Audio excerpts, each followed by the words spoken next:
Hello guys, happy Sunday. நம்ம இன்னைக்கு என்ன பார்க்க போகிறோம்னா மட்டன் பிரியாணி தான். வாங்க பார்க்கலாம்.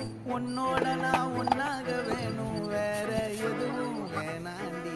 அடி என்னாடி அழகிய நெஞ்சு அல்லாடுதே, அழகிய கொஞ்சம் முன்னாடி நான் அழகிய இப்ப தள்ளாடுறேன். கால் போகாத